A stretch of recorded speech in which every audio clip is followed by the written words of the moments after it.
to Africa, where the shape, thought find up, and every conversation explores the art of thinking beyond the obvious. And today I have my special guest. He's an environmental philosopher as well as the author of the book Man's Search for Sustainability, none other than Mr. David Auge. Welcome, Mr. David on Abstract Essay. And can Daniel, you it's nice to please, meet you. yes, once again, and can you please introduce more about yourself that I missed? Sure. Well, Daniel, I am an environmental philosopher dealing with sustainability. And the book, as you're showing on your screen right now, is the one that I wrote in order to hopefully find the most successful way to explain and communicate sustainability to others. What I've done is looked at two diverse insect communities and contrast that they provide for human civilization, so that we can through that learn more. The two communities, of course, are honeybees and desert locusts, two that are on the spectrum of one to be appreciated and the other one to be hated. But we can learn something from both. And that's pretty much what I've got here, Daniel. Talk about. Yes, and thank you so much for sharing your knowledge and wisdom to the world. Thank you, Mr. David. So let's start with the central metaphor. Can you vividly describe the honeybee economy and the locust economy? What are the core operating principles of each? Okay.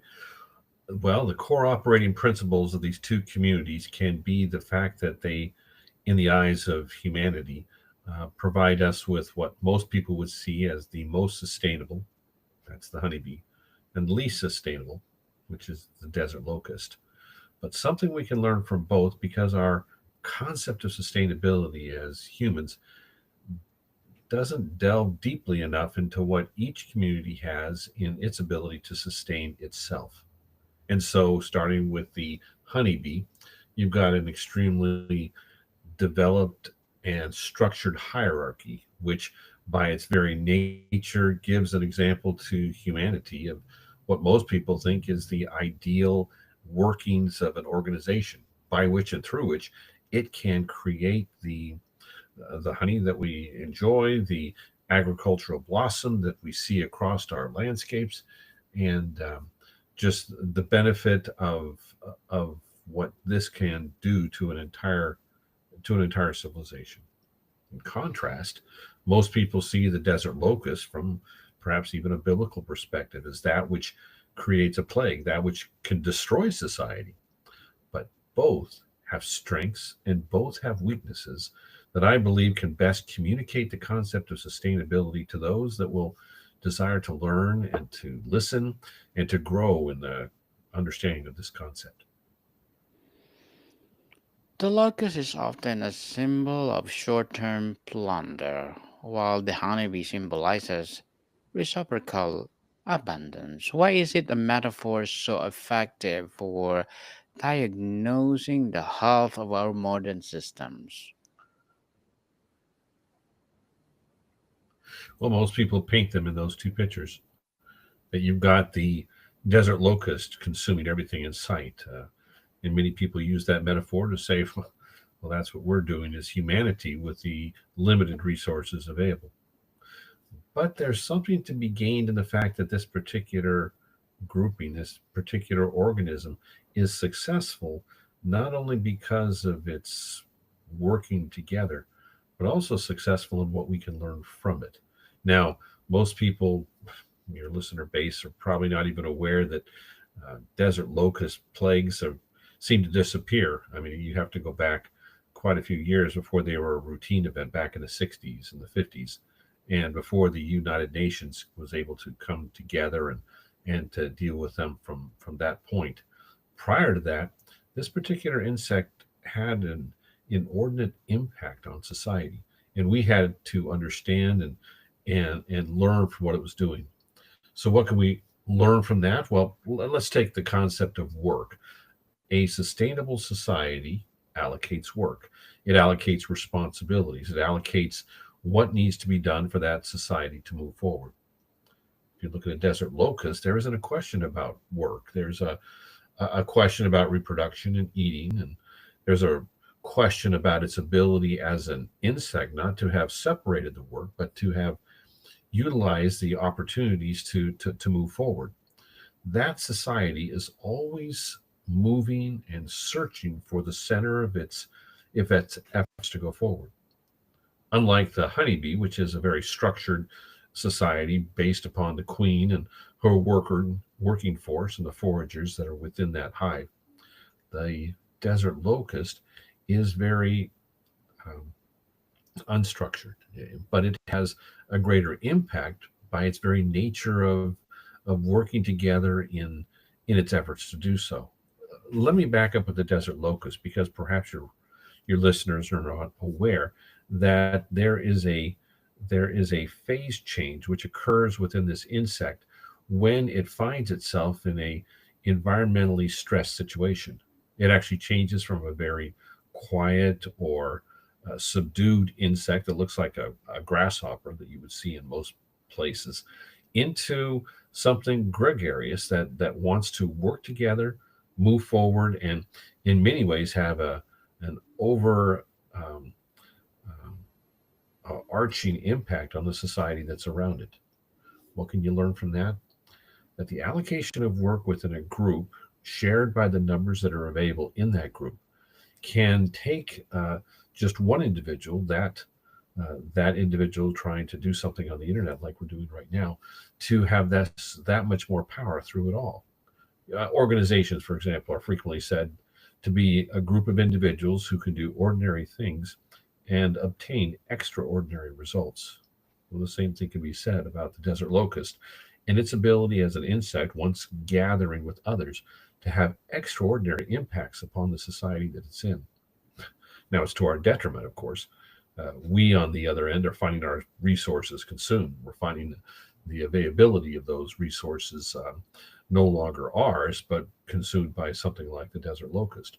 But we can learn from the way that they've been able to interact, to use the resources, to use the strength that the group allows them to have. Does that help, Daniel?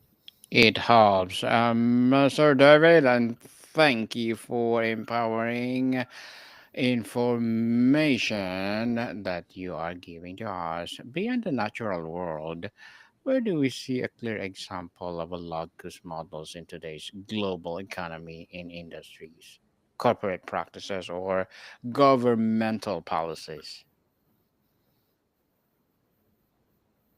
Well, social practices would probably be the best place to see it. The locust has a social networking strength that uh, allows it through its phase change to have an inordinate impact based upon those that are around it. That social networking is enhanced by the fact that as it goes through this phase change from what looks like a regular grasshopper to a desert locust, is that its brain changes and increases in size by approximately 30%. Most of these are its ability to see and its ability to hear. And those particular things, similar to the social network that we have as a society, gives it a strength that many people lack. That strength, that example of what it is something that we can, take benefits of even right now as you and I are talking, because this was just a few decades ago an impossibility that someone sharing their ideas, like I'm sharing it with you, could reach an audience as broad as what could be reached. The locust can do the same thing. It can have the social networking that allows us to appreciate its strength. They stay together. They are able to use these in order to have a greater impact than they would individually. Conversely, what are the thriving honeybee models operating successfully today, perhaps under the radar of a mainstream attention, Mr. David? Okay, what are the examples that we see in society of the honeybee and its strengths in society? Is that what you're asking, Daniel? Yes, please. Okay. Well, one of the things that can best be seen is the fact that the honeybee has a unique way of making decisions. We most of the time believe, oh, that's just the queen. She has decided for all 50,000 bees inside of the Langstroth hive. And because of those numbers and her current direction, everybody's going to lockstep in that to that direction. That's really not quite the understanding that people need to take from what the honeybee has. For example, if there is a decision for a hive to become two hives, that is to divide and once swarmed to create twice as many homes or hives as they currently have, there is a quorum of bees that are helping to make the decision where that new hive would be. Daniel, let me give you an example. So, usually in the months of April and May, you're going to have bees that have found that their current situation is too small for them to continue to grow. The queen will take approximately 40 to 60% of the hive, those are the older bees, with her to a branch or an area to congregate. They'll leave after having digested a lot of honey, and they'll congregate in that branch for about 24 to 72 hours. During that time, there will be a debate occurring on the outside of that ball. What happens is the foragers, those bees that have routinely gone around to collect nectar and honey and water, are now looking for a future home. What they do is they'll take a dance, the dance that most people are familiar with that bees do in order to communicate where these resources are at.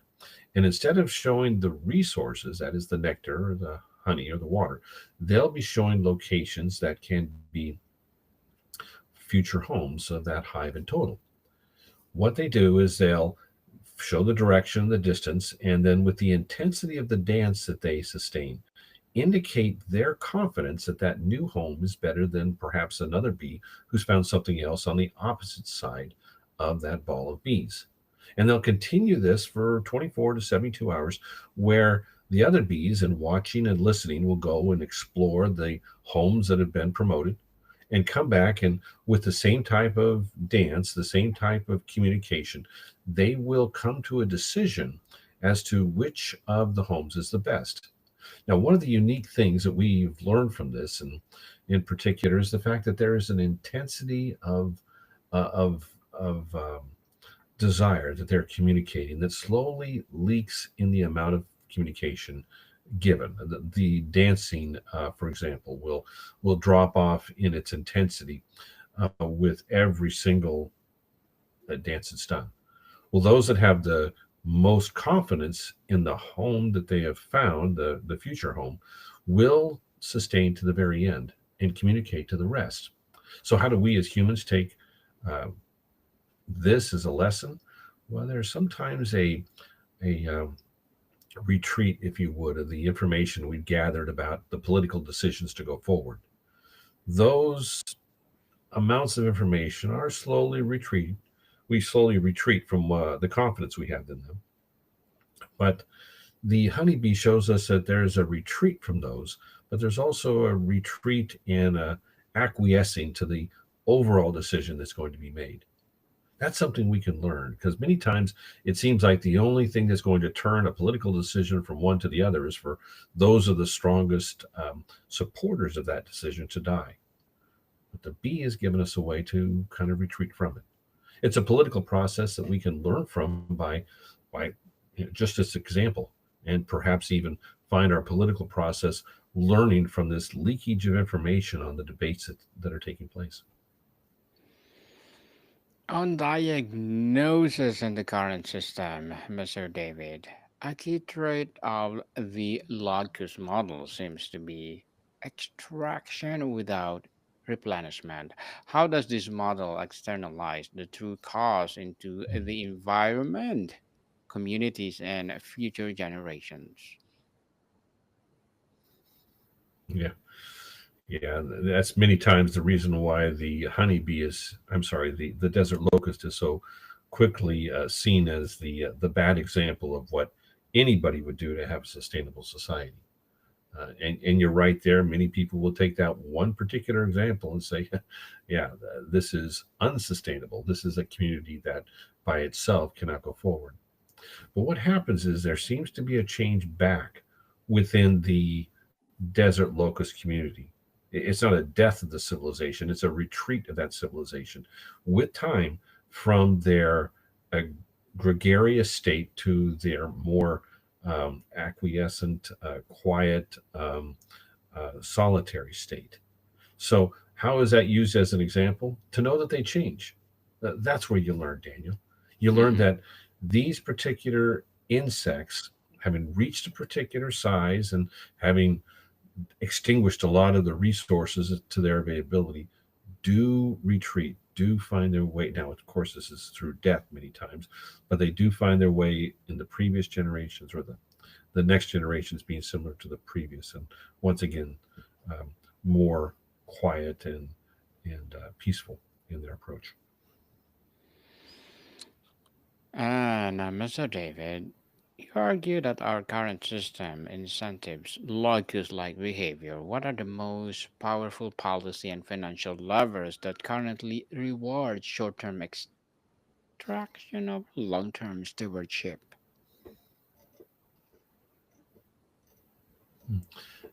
Daniel, can you ask the question just one more time so I can understand what you're looking for? Yes, you argue that our current systems incentivize locus like behavior. What are the most powerful policy and financial levers that are currently reward short term extraction over long term stewardship? Hmm. So I don't know if I quite do that within the book, trying to point out that the desert locust is the evil example that's brought forward. But there are things that are out there, Daniel, that do present themselves to us as creating sustainability hiccups. There have to do with paradoxes. The paradox of the common and the paradox of the invisible hand. Those two come together and create the conflict that results in our current debate many times on a political element of what to do. Are you familiar with those two paradoxes? No, can you please enlighten us, Mr. David? Okay, Daniel, let me first tell you about the paradox of the commons. Uh, Imagine a shared pasture where everyone is free to graze their cattle. Sounds ideal, right? But Yes. but Daniel, here's the catch. If everyone acts self-interested, the pasture gets overgrazed and eventually destroyed. Individuals acting independently according to their self interest, like the locust, deplete a shared resource, even though it's clearly against everyone's long term best interest. So, why is this an issue? See, it challenges the notion that individual action always leads to the best collective outcome. Think national parks or fisheries or litter.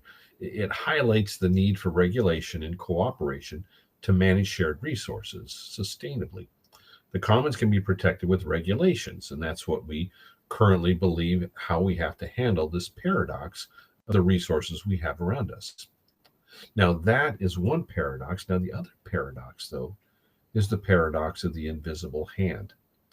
Now, imagine a world, Daniel, where everyone acts in self interest, yet somehow society benefits.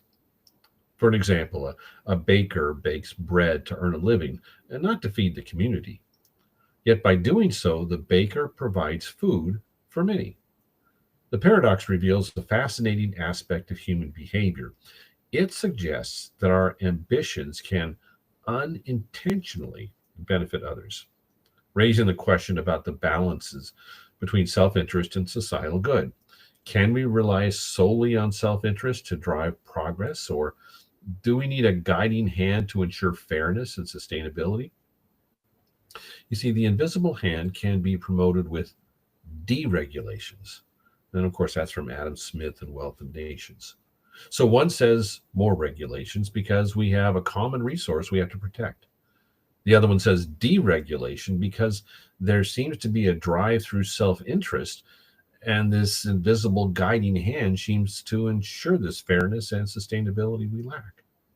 Do you see the two are paradoxes against each other? One saying regulate because it's out of control. The other one says deregulate because there seems to be this invisible hand in the background which balances the self-interest and societal good. That's what I think, Daniel, is Hmm. the crux of the frustration that this desert locust and this honeybee may bring to the table. Interesting, Mr. David. Interesting indeed. And as an author, what are your short-term and long-term goals? Mm. As an author, what's my short term and my long term goals? Well, as an author right now with this book, I hope to get it into the hands of as many people, young people, as I can, to communicate more completely about the concept of sustainability.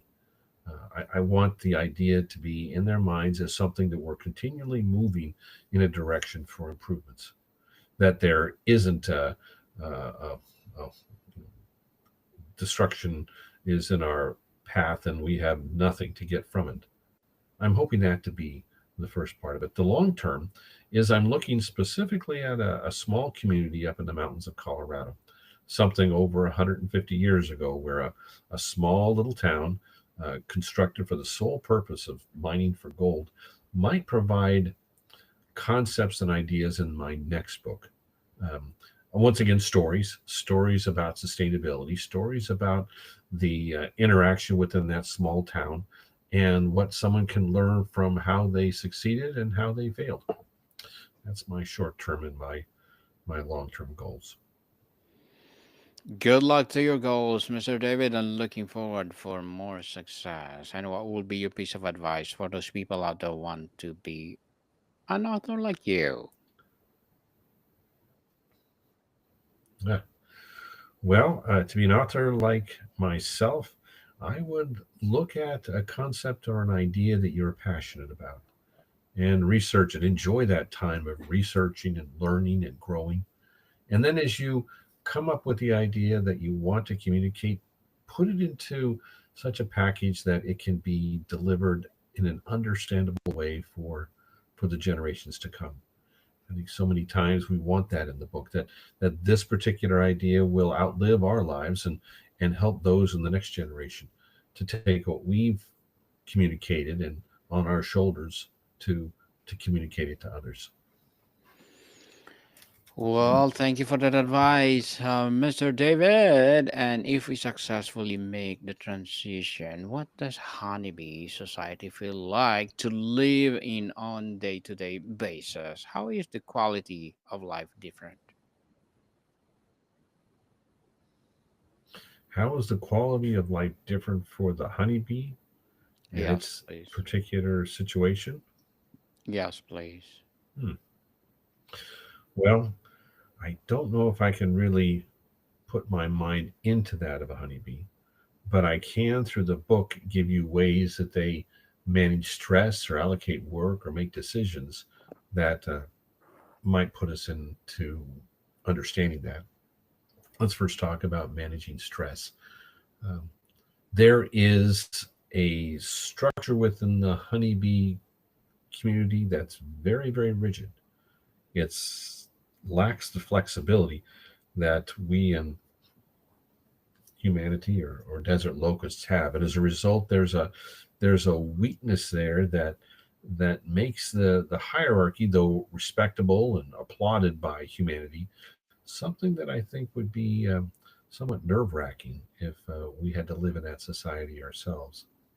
For example, to give you an idea, Daniel, Yes, go ahead. the queen of a honeybee community is as you can imagine, a key component for the success of that community. If that queen were to die, let's say as I was in the boxes, I'm a beekeeper, and I was taking out a frame and I happened to roll, as a result, kill the queen. If the existing hive fails to um, process and develop with royal jelly a new set of queen cells, that hive may find itself in dire straits. Those dire straits could be um, supposedly halted, if you want to call it halted, by other workers who decide that since they have ovaries, hey, they can take over the production of eggs throughout this community and everything will be just that much the better. The only problem, Daniel, is that that queen has gone on what's called a maiden flight, a maiden mating flight, where she left and was able to gather through other male bees in this vicinity the necessary DNA to have female workers as the eggs that she primarily lays. Those replacement worker bees who decided, since they have ovaries and hey, looks like we need to have someone laying eggs around here, they don't have that. They will only produce drones. Now, a drone is a male bee. That male bee, once it grows to maturity, will consume everything in sight and will not add to the working aspect of that particular hive. That stress resulting from the loss of the queen bee now becomes such a major stress, it could collapse the entire hive. If we were in that situation, if we were that fragile in our own organizational structure as a group, I would not want to be a honeybee. I would not want to be in that situation. Does that help, Daniel? It really helps, Mr. David. And before we wrap up our discussion for today, I'm inviting you to please do listen to my other podcast, people. My other podcast, because my abstract essay is already in fifth season. Abstract poetry in second season. I'm a book 101 review in fifth season too. Comedy 101 in third season. And my food 101 in fifth season as well. Geography 101. Movie 101 review and music 101 our fourth season, as well as love letters, science 101, sex 101 in second season, and my baby podcast law 101, mental health 101, and Bible verses 101.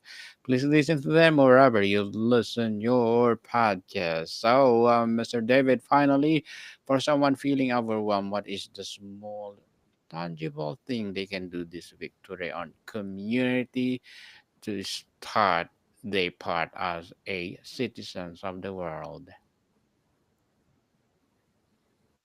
Well, let's go to the quote that I have throughout the book and something that might bring this to light for those that are listening. It's a quote from Nietzsche that says, "He who has a why to live for can bear almost anyhow." Look for that why in sustainability. You can bear almost anyhow, whatever might come. Yes, That's what I've got, Daniel. people. Yes, look for the why and purpose in your life. And thank you so much for sharing your knowledge and wisdom to the world, Mr. David. So, can you please invite our listeners to support your book, your advocacy, or whatever projects that you're doing right now? Well, you were showing at the beginning of this the website that I have there at davidaugebooks.com. And if you can go to that website, you'll be able to see where to purchase one of these books and hopefully give me some insight on what you think of it. Thanks a lot. Yeah. Yes, people, let's support Mr. David Auge, because if you support him, for sure more and more empowering books like this to come. So, Mr. David, thank you so much for your time. Thank you. Mordika, people, see you soon.